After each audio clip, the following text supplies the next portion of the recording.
Sage spray. Okay. Get my mind together. Get my mind together. And wait for this to get popping. Good morning.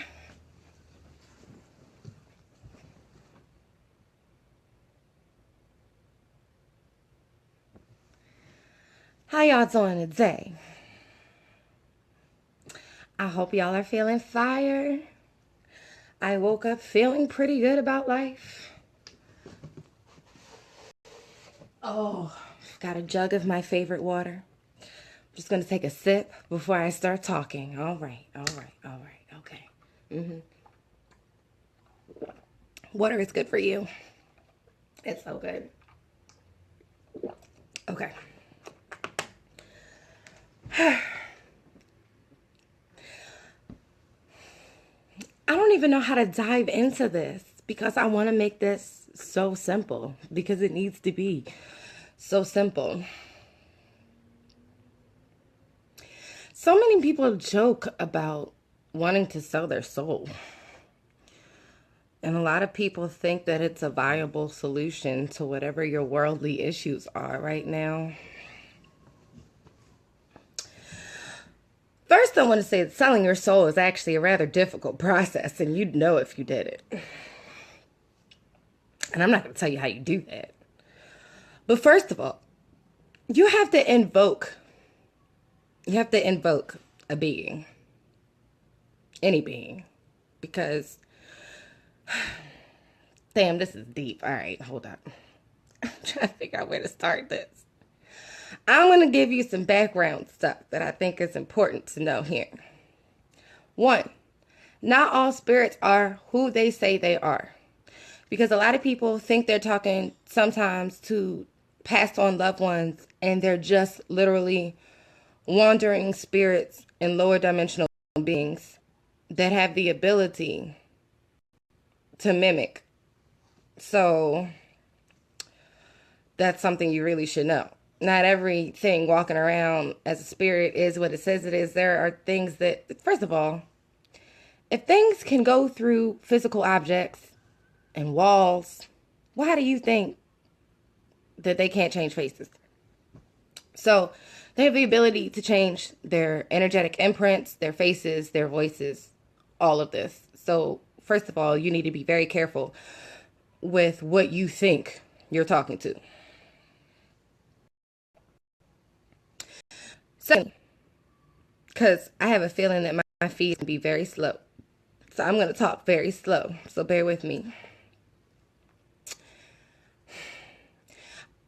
When you sell your soul, you enter into a contract, which is why a lot of these entertainers these days have changed over the time periods, because literally sometimes spirits are in flesh bodies, just like you and me appear to be. A lot of these individuals are in higher up positions. So they make these contracts. Whether you enter into a contract with a person that you think is a person or an actual spirit that you go through a process of invoking, you'd have to invoke a spirit. You can't just be like, oh, I want to sell my soul. Something come down now and take it from me. It doesn't really work that way. Though I'm pretty sure that if you've done that, you've probably brought a whirlwind of shit on yourself, because there are lower level beings that love to hear that silly ass shit, and they're going to fuck with you, and they're going to take advantage of the fact that you didn't know what the fuck you were doing. But if somehow you figured out how to invoke a spirit, which I know how to do, I'm not going to tell you. If you figured that out, you know that said spirit, because they have specific names, and I don't know how you found that out either. Said spirit comes into your space, okay? You're now face to face with said spirit. First of all, they're stronger than you. Point blank period. A lot of demons are way fucking stronger than you are. 2, you're standing in this space with this thing. it's going to go back and forth with you about the terms of your contract. The terms of your contract. First of all, you're bound to a spirit. Now, the spirit is going to do the work and you're bidding for you for X amount of time. No, I don't mean the devil. Because the devil and Lucifer and demons and spirits are all completely different things. So I really wish people would stop grouping them together. We're not talking about the devil. No, I don't even know what that means.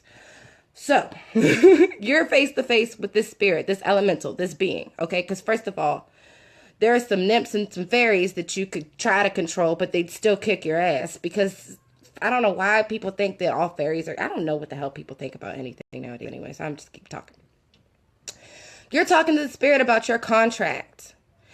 They have to serve you for X amount of time. But let me tell you about how this works. First of all, they always win.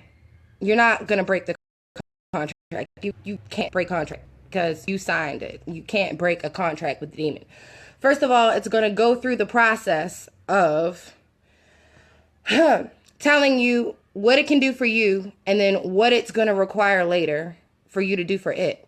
In many cases, there have been acclaimed magicians in the past that have used the assistance of elementals and different demons and beings to help them achieve supernatural power in this present space and time. In our physical reality.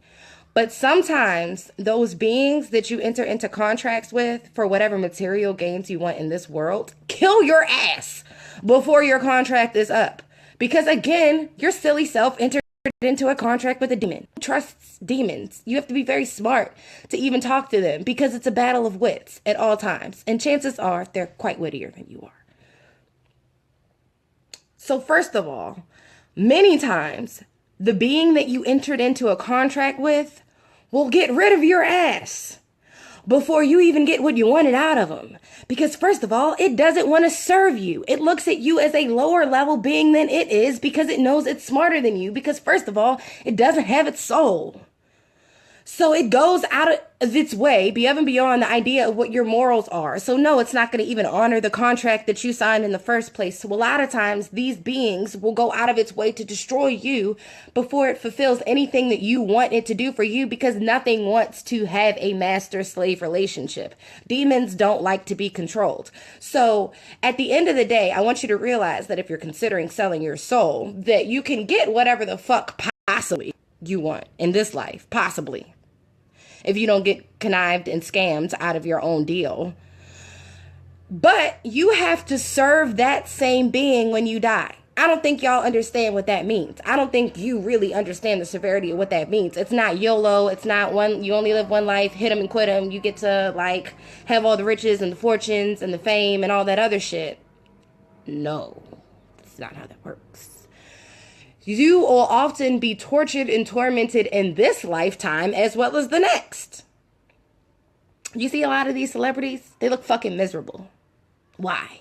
Why do you think they look fucking miserable? Because they are the slave master relationship. You go into this shit ignorantly thinking you know how to invoke some spirits, you know how to call some demons down, you think shit, you bad. You making your circle. You're making your invocation circle. And you're about to get got. You're about the one. That's how ego traps you. It's a trap. So it's a trap. Because either way, you still lose. It's a lose-lose situation. Because this life is one life. Our actions in this life are actively determining the quality of our next life, oftentimes. So if you enter into a contract with a demon, it is going to not be your slave. You're going to end up its bitch. That's simple as shit. And I'm saying this so it's relatable. So you either have the option of possibly selling your soul to possibly get what you want, to work with this thing that may possibly respect you, but either way, you're still going to end up working for it. And you often end up working for it much longer than it was working for you, because they don't have any concept of time. You get some fortune and fame for all of 5 minutes, and your ass is grass for eternity. That's all.